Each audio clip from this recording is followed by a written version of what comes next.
Hello，大家好，我係 Andy Wong 啊。咁今日咧，我邀請咗我會計師嘅得力助手啊 Evelyn 咧嚟同大家去做一啲分享嘅喎。Hello，大家好，我係 Evelyn。係啦，咁樣大家咧可能都知道我過去呢十幾年啦，做 portfolio manager 裏面，其實都會經歷過好多可能香港嘅投資者、澳洲嘅投資者啦。咁甚至我都收到好多係一啲喺網上面嘅一啲朋友會問到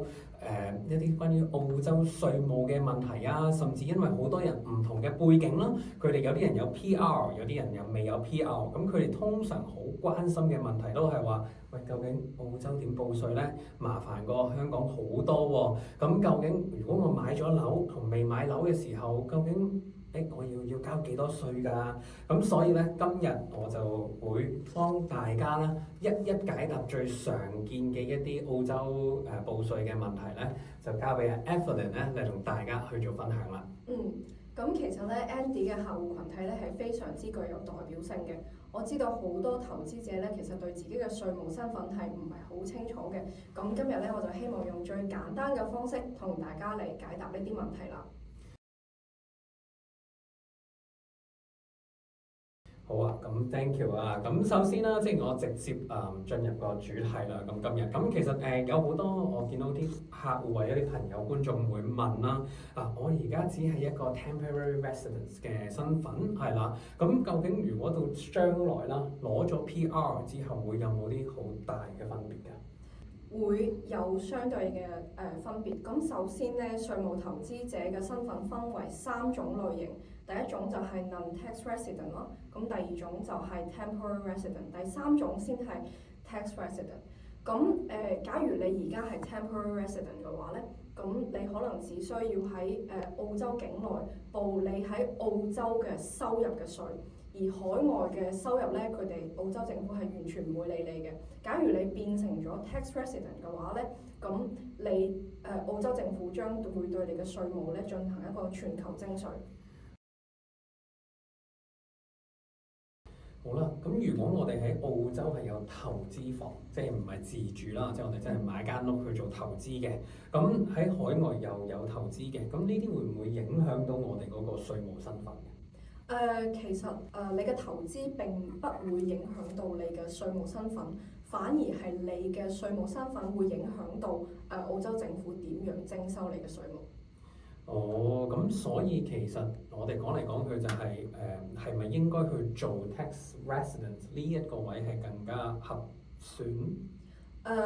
其實要視乎你嘅整體嘅投資情況啦。假如你喺澳洲有計劃長期持有房產嘅話咧，咁其實做 tax resident 係更加之抵諗嘅。咁因為咧你做 tax resident 嘅話，你可以享受到澳洲政府俾你嘅 CGT 折扣優惠啦。咁我哋喺呢度打個比方啦，譬如你發燒咧，你可以去藥房自己買藥食啦，或者你又可以去 AI 問診啦，或者你可以揾醫生，咁醫生可以幫你揾到根源性導致你發燒嘅問題，從而對症下藥。咁呢度咧其實稅務問題都係一樣嘅，咁你可以自己報稅啦，但係你又可以揾會計師幫你報稅。一個好嘅會計師咧，其實係唔單止會幫你填表格同埋報稅啦，佢會了解你整體嘅一個財務狀況，從而俾出一個針對性嘅方案，令你可以減少一啲稅負咁樣。咁我就明白點解你成日要 OT 啦。係啦，咁因為其實我哋會知道，其實我哋要明白每個人可能以前香港好多人就話我稅務嘅規劃可能好短線嘅，淨係諗下究竟今年點報稅，今年點慳稅。但係可能去到澳洲就好唔同，因為要深入更加了解，可能係plan 緊嘅嘢，可能直情唔止1年，可能 plan 緊嘅嘢幫你諗緊3年以後嘅嘢。係啦，咁所以其實變咗，我會覺得就唔係話淨係為咗，反而唔應該去諗係咪慳 consultation fee，因為可能之後對於你專業嘅服務更加了解到，我成件事要點樣鋪排，其實得嚟個價值可能係遠遠高於呢個 consultation fee 嘅。係啦，冇錯啦，你當然可以自己報稅啦，但係你當年報稅嘅有少少小問題咧，你可能當年就冇發現出嚟，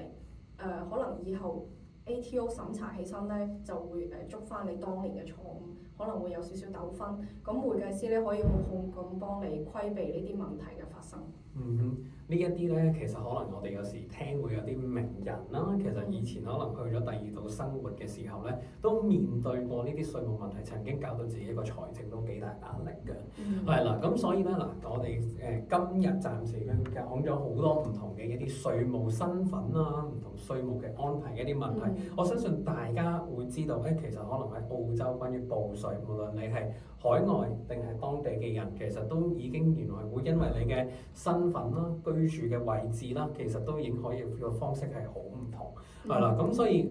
簡單嚟講咧，我會覺得如果真係有涉獵相關嘅問題或者疑問咧，除咗話而家今時今日好多人會揾下 AI 幫手去問一問，始終都係去揾翻專業持牌嘅會計師咧去問一問會更加好嘅。係啦，咁今日咧，我哋就講到呢一度先。但係我哋嚟緊咧，都會去繼續去探討一啲關於外國投資者究竟如果想承接住而家澳洲個樓市仲係比較熾熱啊，究竟佢哋去做一個投資房地產嘅時候，有啲乜嘢地方要注意咧？好多時候會唔會係我哋喺平時聽到啲KOL 或者啲賣廣告嘅時候嘅朋友，可能忽略咗嘅一啲要點咧？咁我哋之後會繼續去問下 Evelyn 啦。係，我下期會繼續同大家解答。今期就到呢度先啦。係啦，好啦，thank you，拜拜。